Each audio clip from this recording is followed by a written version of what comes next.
Y bien, hombres blancos de las estrellas, dijo con voz aflautada, grandes guerreros, Incubu, Bougan y Macamazán el sabio, ¿estáis dispuestos? Tened en cuenta que yo estoy aquí para cumplir las órdenes de mi señor el rey y para mostraros el lugar en que se encuentran las piedras brillantes. Estamos dispuestos, contesté. Bien, bien. Fortaleced vuestros corazones para poder soportar lo que vais a ver. ¿Vienes tú también, Infados, que traicionaste a tu señor? Infados frunció el ceño al contestar. No, yo no voy. Yo no tengo nada que hacer ahí dentro. Pero tú, Gagol, refrena tu lengua y ten cuidado de cómo tratas a mis señores. Tú respondes de ellos, y si les sucede lo más mínimo, morirás, Gagol. Tú, que eres 50 veces bruja. ¿Has oído? Te he oído, Infados. Te conozco bien. Siempre te han gustado las palabras altisonantes, y cuando eras un niño recuerdo que amenazaste a tu propia madre. Eso fue ayer mismo, pero no temas, solo vivo para cumplir las órdenes del rey. He llevado a cabo las órdenes de muchos reyes, Infados, hasta que al final ellos llevaron a cabo las mías. Voy a mirarles la cara una vez más. También veré la de Tuwala. Vamos, vamos, aquí está la lámpara. Y sacó una gran calabaza llena de aceite de debajo de su capa de piel y le colocó una mecha de junco. ¿Vienes tú, Fulata?, preguntó Good en su canallesco cucuana, que había mejorado gracias a las enseñanzas de la joven.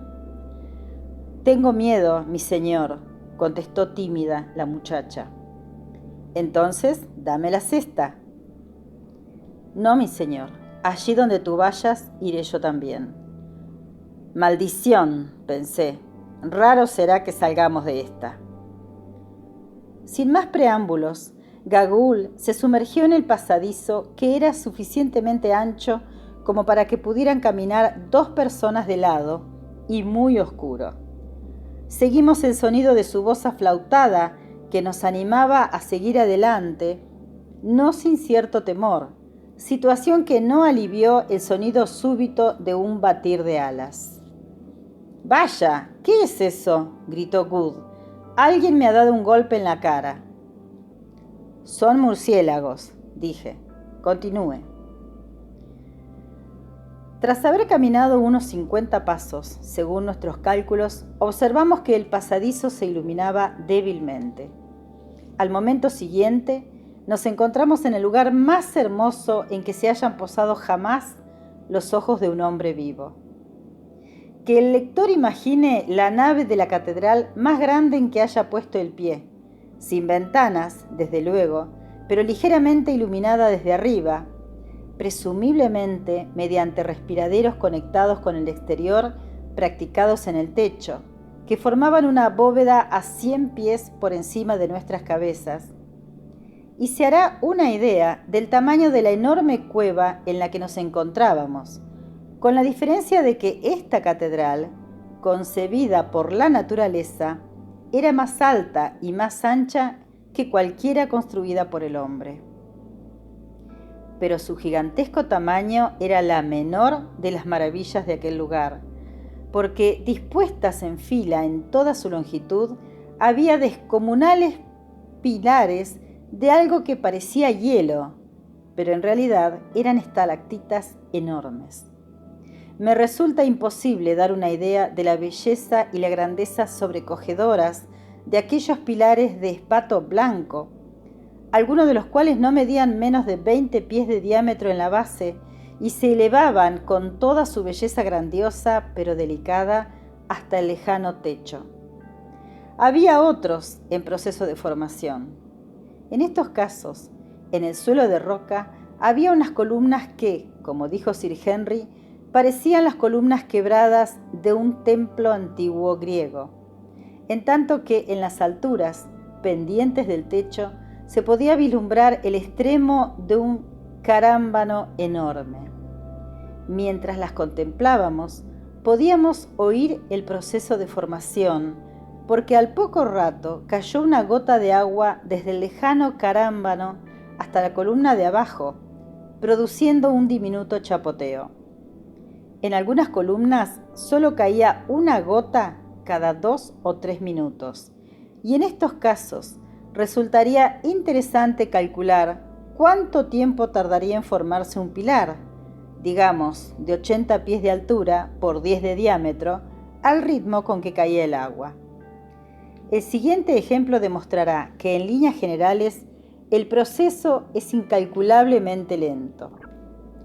Cortado en uno de los pilares, descubrimos una figura con una tosca similitud a una momia, y sobre ella algo que parecía ser un dios egipcio, sin duda obra de algún trabajador de las minas de la antigüedad.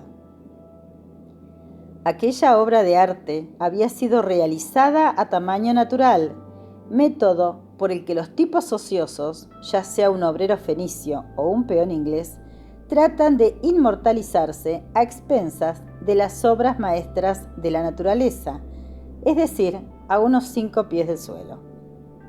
Sin embargo, en el momento en que lo vimos nosotros, que debía ser casi 3000 años después de su realización, la columna solo tenía 8 pies de altura y aún seguía en proceso de formación, lo que indica un ritmo de crecimiento de 1 pie cada 1000 años o 1 pulgada y algo más por siglo.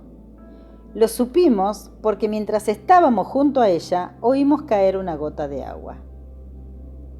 En algunos casos, las estalactitas adoptaban formas extrañas, presumiblemente cuando la gota de agua caía en el mismo sitio. Así, una masa enorme, que debía pesar unas 100 toneladas, tenía forma de púlpito, bellamente labrado en toda su superficie, de tal modo que parecía encaje.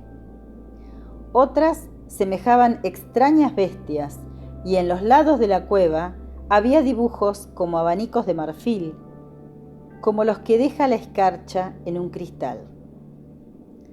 Alrededor de la nave central se abrían cuevas más pequeñas, exactamente igual, como observó Sir Henry, que las capillas de las grandes catedrales.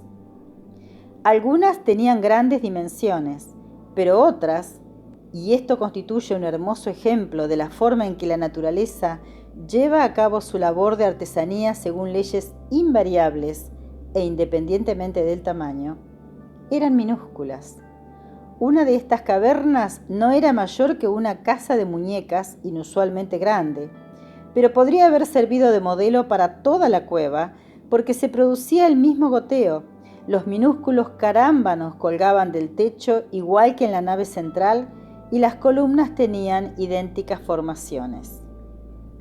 Pero no teníamos mucho tiempo para examinar aquel maravilloso lugar con todo el detenimiento que hubiésemos deseado, porque por desgracia, Gagul parecía ser insensible a las estalactitas y su única preocupación consistía en acabar aquel asunto rápidamente.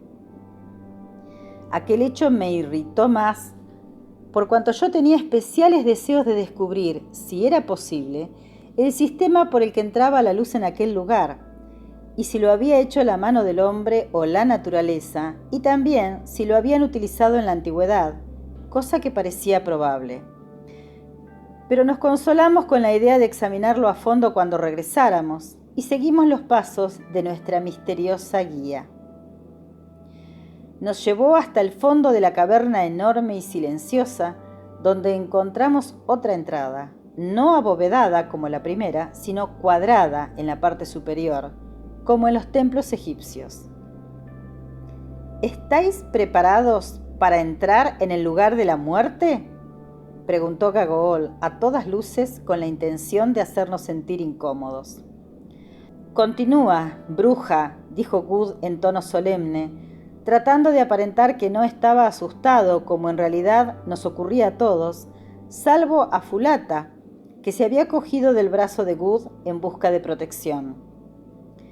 Esto tiene un aspecto fantasmagórico, dijo Sir Henry, asomando la cabeza por la oscura entrada. Vamos, Quatermain.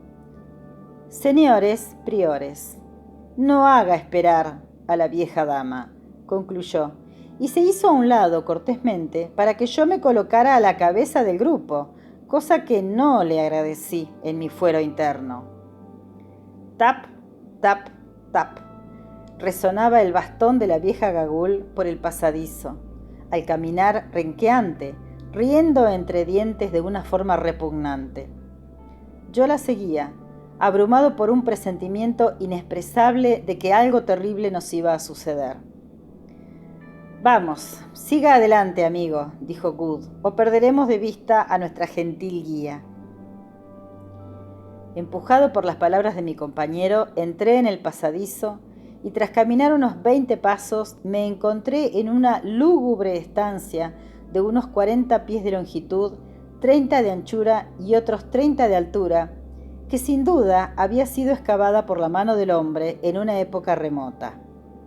Aquella estancia no estaba tan bien iluminada como la amplia antecámara de estalactitas, y a primera vista todo lo que pude vislumbrar fue una enorme mesa de piedra que ocupaba todo un lado de la estancia, con una colosal figura blanca en un extremo y varias figuras blancas de tamaño natural alrededor.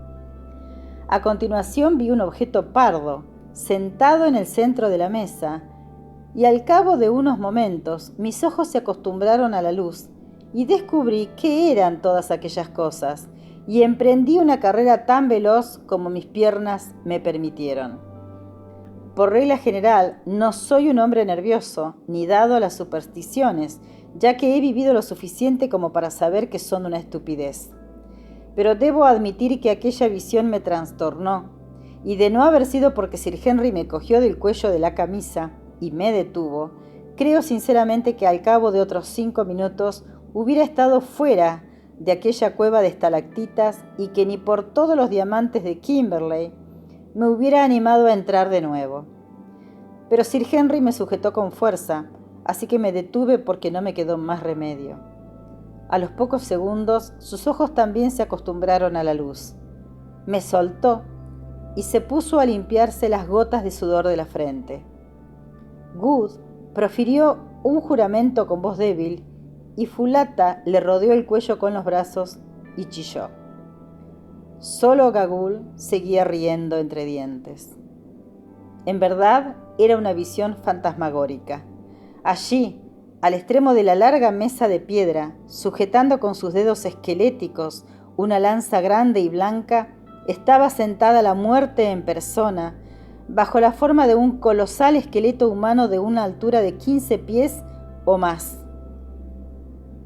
Mantenía la lanza muy por encima de su cabeza, como si estuviera a punto de descargarla. Una mano huesuda descansaba sobre la mesa de piedra, en la posición que adopta un hombre que va a levantarse de su asiento, en tanto que el cuerpo se inclinaba hacia adelante de tal forma que las vértebras del cuello y la calavera brillante y sonriente se proyectaban hacia nosotros, y las cuencas vacías de sus ojos se clavaban en nuestras personas, las mandíbulas un poco abiertas, como si fuese a hablar.